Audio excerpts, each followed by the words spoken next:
जय जगन्नाथ बंधुगण यही चैनल रे आपण मानक स्वागत। नमस्कार बंधुगण, जदि आपणकर भी वृष राशि होता है तेबे वीडियोटी को स्किप न करी शेष पर्यंत अवश्य देखंतु।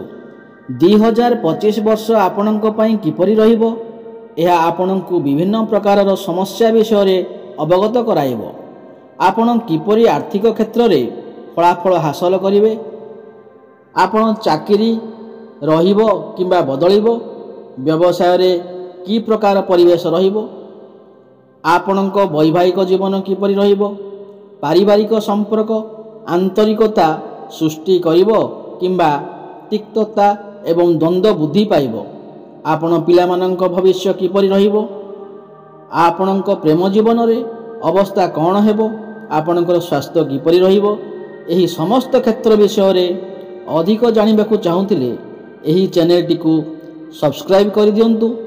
आपण एहा माध्यम रे एक उच्च स्तर मुक्ति हासिल करि परिबे एवं एक आनंददायक जीवन बिताई परिबे। तेबे बंधुगण 2025 मसीह रे आपणक अवस्था विषय रे यह आपणक विषय रे कौन भविष्यवाणी करे एवं आपणक जीवन रे कौनसी समस्यार समाधान करने को आपणक संपूर्ण भाव रे बुझाइबो, जेपरिकी आपण केउं पदक्षेप गुड़िक कार्यकारी करने उचित। यह सहित आपण सचेतन रहबा उचित जे जेतेबेले जीवन अच्छी सेतेबेले समस्या आसीबो।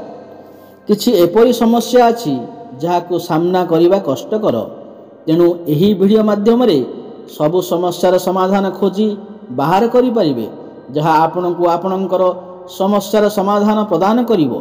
तेबे आसंतु बंधुगण से गुड़िक अधिक विस्तृत भाव में जानिबा एवं देखिबा 2025 वर्ष आपणको किपरि प्रभावित करिवो। जन्म राशि चंद्र राशि उपर आधारित वृष राशिर नवग्रहंकर स्थिति विषय रे सर्वप्रथमे जानिबा। एहा पूर्वरु जदि आपणकर भी वृष राशि होइथाय एवं आपण भी ईश्वर को सच्चा हृदय रे भक्ति करंती विश्वास करंती, तेबे एही वीडियोटी को लाइक करी कमेंट बॉक्स रे जय मां लक्ष्मी जय जगन्नाथ अवश्य लिखि दियंतु। तेबे जानिबा नवग्रहंकर स्थिति किपरि रहिछि वृष राशि उपरे। वृष राशि रो व्यक्ति माने साधारणतः चलित वर्ष पारिवारिक क्षेत्र रे सकारात्मक फलाफल आशा करि पारंती। वर्ष आरंभरू मे मास मध्यभाग पर्यंत बृहस्पति ग्रह जहाँ पारिवारिक संपर्क को नियंत्रण करे तुमर प्रथम घर रहिबो, तुमर परिवार सदस्यों सहित अधिक बंधन सृष्टि करिवो। तुमर व्यक्तित्व अन्य मानक आकर्षित करि पारे एवं तुमर मतामत मूल्यवान हेबो। तुमे तुमर प्रिय लोकंक दृष्टिकोण सहित समांतरल हेबाकु चेष्टा करिवो। मई मास मध्यभाग परे बृहस्पति द्वितीय घर को गला बेले एही पारिवारिक संपर्क आहुरी शक्तिशाली हेबार संभावना अछि, जहाकी परिवार संपर्क पई समग्र वर्ष को अनुकूल करिथाय। तथापि जेतेबेले घरोई जीवन कथा आसे बेले बेले चैलेंज सृष्टि होई पारे। चतुर्थ घर उपरे शनि प्रभाव मार्च पर्यंत जारी रहिबो एवं मे परे केतु चतुर्थ घर को प्रभावित करिबा आरंभ करिवे। एही गमनागमन आपणक घरोई जीवन रे किछि व्याघात सृष्टि करि पारे। फलस्वरूप घरोई विषय गुड़िक वर्ष सारा यत्न सहकारे परिचालना करिबा एकांत आवश्यक। आपणक स्वास्थ्य किपरि रहिबो ए वर्ष साधारणतः स्वास्थ्य पई अनुकूल हेबो। प्रमुख स्वास्थ्य समस्या आशा करा जाए नहीं। निर्दिष्ट भाव रे मार्च परे जेतेबेले शनि आपणक लाभ घरे प्रवेश करंती स्वास्थ्य समस्या आहुरी ह्रास हेबो। तथापि स्वास्थ्य समस्या संपूर्ण अनुपस्थित न थाई पारे, कारण ଶନି ମାର୍ଚ୍ଚ ପର୍ଯ୍ୟନ୍ତ ଆପଣଙ୍କ ଚତୁର୍ଥ ଘରକୁ ପ୍ରଭାବିତ କରିବେ, ଯାହା ହୃଦୟ କିମ୍ବା ଛାତି ସମ୍ବନ୍ଧୀୟ ଚିନ୍ତାଧାରାକୁ ଆପଣାଇପାରେ।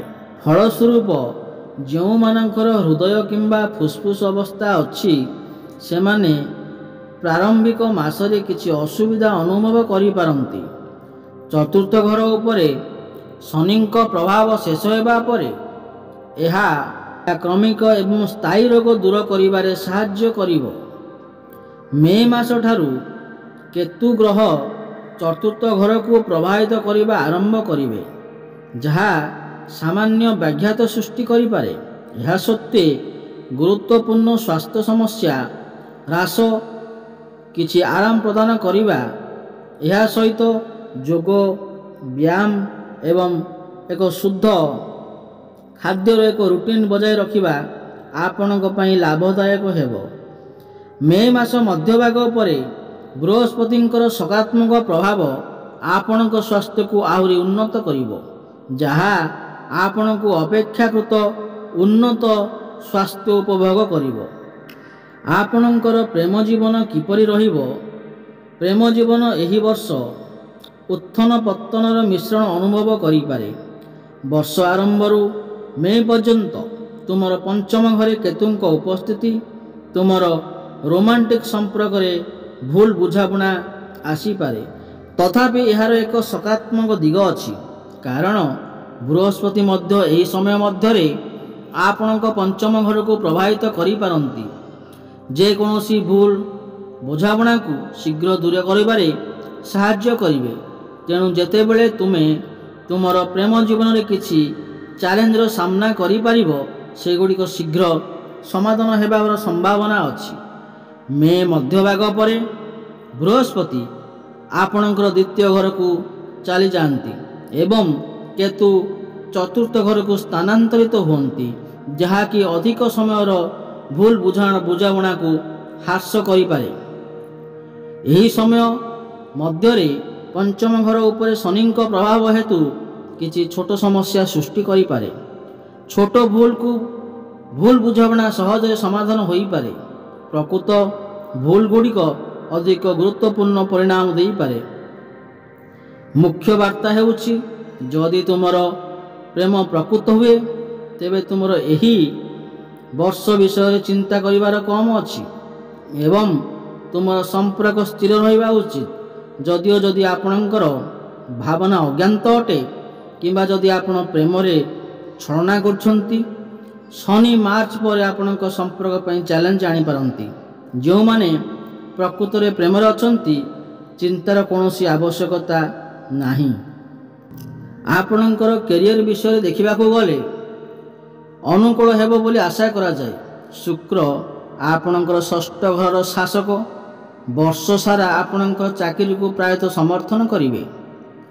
ଅତିରିକ୍ତ ଭାବରେ ମୁଖ୍ୟ ଗ୍ରହଗୁଡ଼ିକର ଗମନାଗମନ ସୂଚାଇଥାଏ ଯେ ଦଶମ ଘରର ଶାସକ ବର୍ଷ ଆରମ୍ଭରୁ ମାର୍ଚ୍ଚ ପର୍ଯ୍ୟନ୍ତ ଦଶମ ଘରେ ରହିବେ, ଯାହା କାର୍ଯ୍ୟକଳାପକୁ ସମାପ୍ତ କରିପାରନ୍ତି।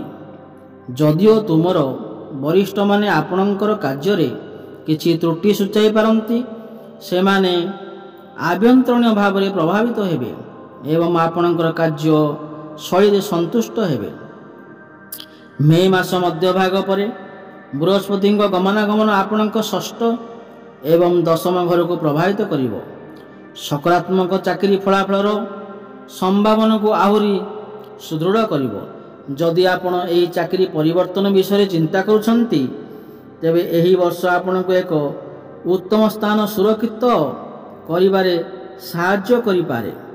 ଯଦିଓ ଆପଣଙ୍କର କିଛି ସହକର୍ମୀ ଆପଣଙ୍କ ପ୍ରତି ପ୍ରତିଯୋଗୀ କିମ୍ବା କିଛି ଆଶା ରଖିଛନ୍ତି, ଏହା ଆପଣଙ୍କ କାର୍ଯ୍ୟ ଉପରେ ଏକ ଗୁରୁତ୍ୱପୂର୍ଣ୍ଣ ନକାରାତ୍ମକ ପ୍ରଭାବ ପକାଇବାର ସମ୍ଭାବନା ନାହିଁ। ତୁମର ଉଦ୍ୟମକୁ ଆଧାର କରି ତୁମର କ୍ୟାରିୟରରେ ଭଲ ଫଳାଫଳ ହାସଲ କରିବା ଜାରି ରହିବ। ଆର୍ଥିକ ଦୃଷ୍ଟିରୁ ଅନୁକୂଳ ହେବ ବୋଲି ଆଶା କରାଯାଏ। ବର୍ଷ ଆରମ୍ଭରୁ ମେ ମଧ୍ୟଭାଗ ପର୍ଯ୍ୟନ୍ତ ତୁମର ଲାଭ ଘରର ଶାସକ ପ୍ରଥମ ଘରେ ରହିବେ, ଏକ ସକାରାତ୍ମକ ସଂଯୋଗ ସୃଷ୍ଟି କରିବେ, जहाँ लाभ सृष्टि पाई लाभदायक अटे। यही श्रेणी वर्धता सूचित करे जे यही अवधि मध्य आपण आपणकर उद्यम अनुपात भल रोजगार करी आपणकर आर्थिक स्थिति को मजबूत करिबारे समर्थ हेबे। मेर मध्यभाग परे लाभ घर शासक धन घर को स्थानांतरित हेबे, जहाँ केवल आपणकर आय को बढ़ाइब नहीं बरं यथेष्ट संचय करिबा क्षमता को मध्य बढ़ाई पारिबे। वृष राशि एही वर्ष आपणक पई आयर कौनसी असुविधार सम्मुखीन नहीं। फलस्वरूप धन गृहर शासक बुधवार साधारणतः वर्ष सारा सहायता करिवे। फलस्वरूप वृष राशि व्यक्ति विशेषज्ञ पाई आर्थिक प्रसंग में प्रायतः अनुकूल रही पारे, जहाँ आपनकु एही वर्ष मध्य एक सुदृढ़ आर्थिक स्थिति बजाय रखा सक्षम करि पारिबो। व्यवसायिक विषय कहबाकू गले एही वर्ष आपणकर भाग्य किछि मात्रा रे भिन्न हेबो। आपण बहुत परिश्रम करिवे एवं फलस्वरूप आपणकर एही वर्ष आपणकर सफल मार्ग रे गति करिवो। मार्च परे शनि आपणकर द्वादश घरे प्रवेश करिवे, जहाँ एही चिन्ह रे किछि व्यक्तिंक पई समस्या होई पारे। या सत्वे एही वर्ष एक संकेत अधीन रे थिबा व्यक्तिंक पई शुभ फल आनी पारे। जो माने निज जन्मस्थान किंबा घर ठारू बहुत दूर रे व्यवसाय करछंती तांको पई बहुत आशापूर्वक सफल होइबार संभावना रहुअछि। आपणकर मिथुन राशि बृहस्पति गमनागमन हेतु ए आपणकर राशि द्वितीय घरे प्रवेश करिवे। बृहस्पतिर गमनागमन प्रभाव हेतु आपणकर वक्तव्य तीव्र हेबो। आपण जहाँ कहउछंती लोक माने ताहा ध्यान देई सुनिबे। लोक माने आपणकर परामर्श मागिबे। पारिवारिक जीवन रे सुख एवं तृप्ति रहिबो। जदिओ टंका संचय करिबारे किछि असुविधा होई पारे, तेबे भी आपणक पई एहार कोनोसी समाधान एवं सम्मुखीन हेबार आवश्यकता नहीं। आपण आपणकर रोजगार एक अंश संचय करि पारिबे। बृहस्पतिर दृष्टिकोण आपणक व्यवसायिक विकास को सूचाइबा षष्ठ अष्टम एवं दशम घर को स्थानांतरित हेबो। जदि आपण आपणकर परिवार सहित व्यवसाय करंती आपणकर पूर्ण अभिवृद्धि करिबार सुयोग मिलिबो। आपणक चाकरी रे आपण करुथिबा लोक माने मध्य बड़ अर्थ रोजगार करिबार सुयोग पाइबे। आपण धार्मिक कार्यकलाप रे नियोजित हेबे। बे दर्शक बंधु एई तो थिला वृष राशि व्यक्ति विशेषज्ञ पई। जदि आपनको ये वीडियोटी भल लगी थाए ताले वीडियोटी को लाइक करंतु एवं चैनलटी को सब्सक्राइब कर नियंतु एवं कमेंट बॉक्स रे जय जगन्नाथ अवश्य लिखंतु। पुणी देखा हबो आगामी वीडियो रे। रहुची धन्यवाद। जय जगन्नाथ।